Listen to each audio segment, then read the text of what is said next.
Assalamualaikum warahmatullahi wabarakatuh. Alhamdulillahirabbil alamin. Asyhadu an la ilaha illallah wa asyhadu anna Muhammadan abduhu wa rasuluh. Rabbi shrahli sadri wa yassirli amri wahlul 'uqdatam min lisani yafqahu qauli amma ba'du. Alhamdulillah sahabat cendekia, hari ini kita masih Allah berikan kesehatan, ya, Allah berikan keimanan, Allah izinkan kita bertemu bersama dalam mensiarkan Islam, dalam mengisi bulan Ramadan dengan hal-hal yang baik, dengan hal-hal yang bermanfaat, dengan bicara-bicara yang bermanfaat. Semoga ini menjadi amal ibadah bagi kita, bagi saya sebagai pembicara, dan bagi sahabat cendekia yang mendengarkan. Salam dan salawat kita haturkan kepada junjungan kita, yaitu Rasulullah sallallahu alaihi wasallam, kepada sahabatnya, keluarganya yang senantiasa istiqomah di jalannya. Sahabat cendekia, pada hari ini saya diamanahkan untuk berbicara bersama-sama dalam temanya adalah mencetak generasi Islam. Berat, tapi memang harus, ya. Kita ngerasakan, saya sebagai seorang ibu, saya sebagai seorang pendidik, ya. Jadi harus, mau tidak mau, memang Islam sudah menginginkan kita harus bisa meninggalkan generasi-generasi yang baik, generasi-generasi yang lebih baik dari generasi sebelumnya, yaitu dengan memperlihatkan poin-poin dalam pembentukan generasi Islam. Sekarang ini kalau kita lihat zaman sekarang yang memang sudah kita tahu bagaimana, mungkin beda zaman saya dengan zaman kalian sekarang, ya. Kalau kalian sekarang, zaman kalian keluar langsung pegang gadget, keluar langsung bisa lihat teknologi yang lebih maju. Kalau zaman kami dulu belum, ya. Tapi mungkin ini cerita-cerita orang tua sahabat cendekia, ya. Tapi ada baiknya bisa melihat bagaimana flashback dari pendidikan orang-orang dulu, ya. Bagaimana kami merasakan gegap gempitanya dalam menyambut Ramadan. Kami merasakan bagaimana orang tua kami benar-benar mendampingi kami dalam belajar. Kami merasakan bagaimana kami belajar dari alam. Nah, sekarang masanya itu memang tidak ada, tapi ada hal-hal yang baik dari yang pendidikan dahulu yang bisa kita pertahankan, yaitu belajar dari alam, ya, sehingga kita bisa lebih mendekat kepada Allah, yaitu dengan melihat kebesaran dari alam. Dengan teknologi yang ada sekarang, dengan kemajuan teknologi yang sekarang kita ketahui betapa tinggi dan betapa pesatnya teknologi sekarang itu, maka diperlukan kerjasama yang baik antara orang tua dengan anaknya, sehingga orang tua juga bisa memahami dan mengerti dunia anak-anaknya, dan anak-anak juga terpantau, terbimbing, sehingga anak-anak tuh bisa kita arahkan atau bisa mengetahui mana yang baik, mana yang tidak, mana yang boleh, mana yang tidak. Nah, jadi kemajuan yang begitu pesat ini juga berdampak baik dan bisa juga berdampak buruk. Oleh karenanya ada beberapa hal yang harus diperhatikan, ya, dalam mendidik anak dan mempersiapkan menjadi generasi yang baik di masanya, ya. Ada 3 poin yang sahabat cendekia harus ketahui dalam membentuk generasi Islam yang insya Allah kita coba sama-sama mencoba untuk berjalan bersama dalam membentuk generasi Islam.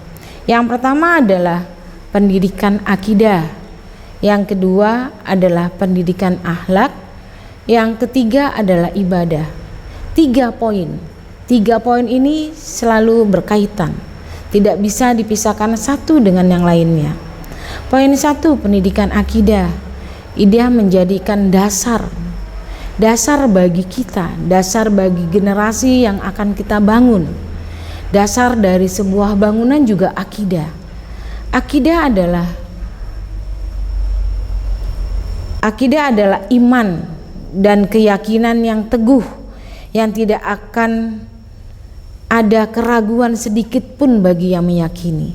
Jadi akidah itu adalah satu keyakinan yang sangat kuat yang harus dimiliki orang. Dan akidah kita adalah tauhid, yaitu la ilaha illallah Muhammadur Rasulullah. Ya, jadi tidak ada ilah selain Allah.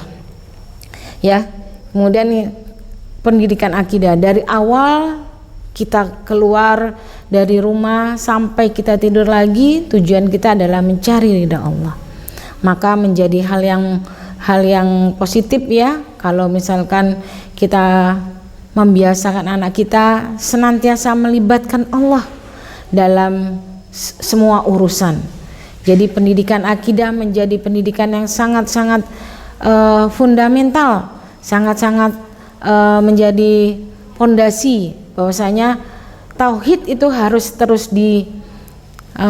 diingatkan kepada anak bahwasanya ada zat yang lebih tinggi, ada yang maha tinggi, yaitu Allah. Semua masalah kita kembalikan ke Allah, dan semua yang ngatur semua kehidupan kita adalah Allah. Jadi pendidikan akidah itu sangat-sangat penting banget, urgen sekali ya bagi kita. Ya, jadi itu pendidikan akidah. Bagaimana sahabat-sahabat dulu bisa memperjuangkan akidahnya dengan segala macam permasalahan yang dia hadapi. Ya, setelah dia mengaku Islam, maka dia harus menguatkan keislamannya dengan segala macam ancaman-ancaman, dan dia tetap kekeh dengan akidahnya, yaitu bahwasanya Allah adalah Tuhan kita. Kemudian yang kedua adalah pendidikan akhlak. Kalau kekuatan akidah sudah kuat, maka itu akan tercermin di dalam sikap tingkah laku, akan tercermin dalam akhlakul karimah mereka, akan tercermin dari pola pikir mereka, akan tercermin dalam tingkah laku, hasil, kemudian juga akan tercermin juga dari orientasi hidup mereka, bahwasanya mereka memiliki akhlak yang senantiasa terjaga, karena mereka merasa selalu senantiasa terawasi oleh Allah. Ya, jadi ada pengawasan terhadap Allah, maka semua tingkah lakunya semuanya atau akhlaknya selalu terjaga.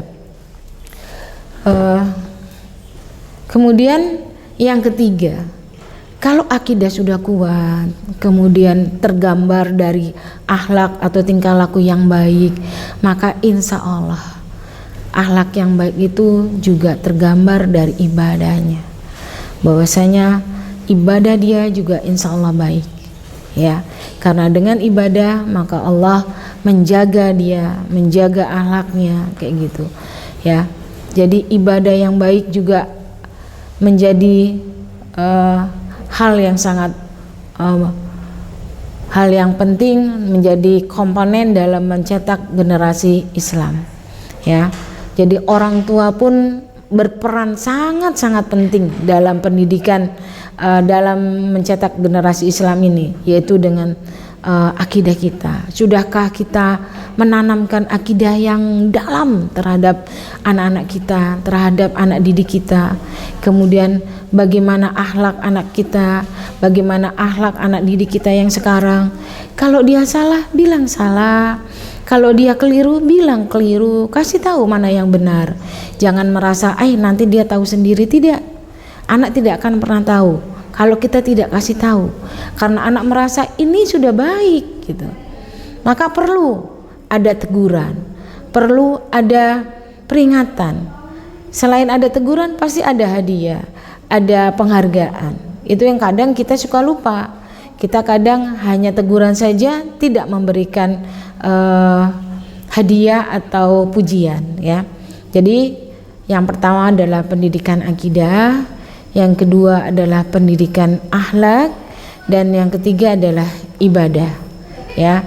Mudah-mudahan selain pendidikan yang didapat di sekolah, orang tua juga bisa mensinergikannya di rumah. Jangan menjadi tanggung jawab seluruhnya terhadap sekolah, karena sekolah dengan orang tua menjadi kerjasama yang baik dalam sama-sama kita menjadikan anak kita menjadi anak yang baik, menjadi generasi-generasi Islam yang baik.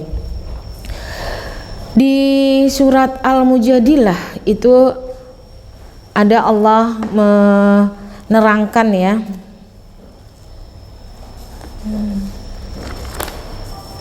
meninggikan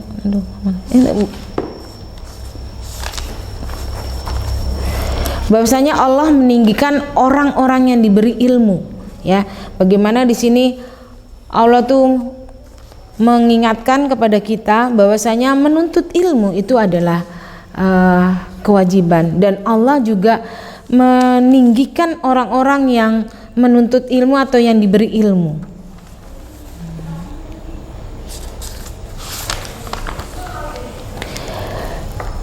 Berdirilah kamu, maka berdirilah. Pasti Allah akan mengangkat derajat orang-orang yang beriman di antaramu, dan orang-orang yang diberi ilmu beberapa derajat. Ya, jadi kita meninggalkan generasi yang berilmu, ya, harus itu, ya, karena Allah sudah berjanji orang-orang yang diberi ilmu akan ditinggikan derajatnya di surat Al-Mujadalah di ayat 11. Kemudian Allah juga mengingatkan kepada kita di surat An-Nisa ayat 9 ya, bahwasanya hendaklah takut kepada Allah orang-orang yang meninggalkan keturunan yang lemah di belakang mereka dan khawatir terhadap kesejahteraannya. Oleh sebab itu hendaklah mereka bertakwa kepada Allah dan berbicara dengan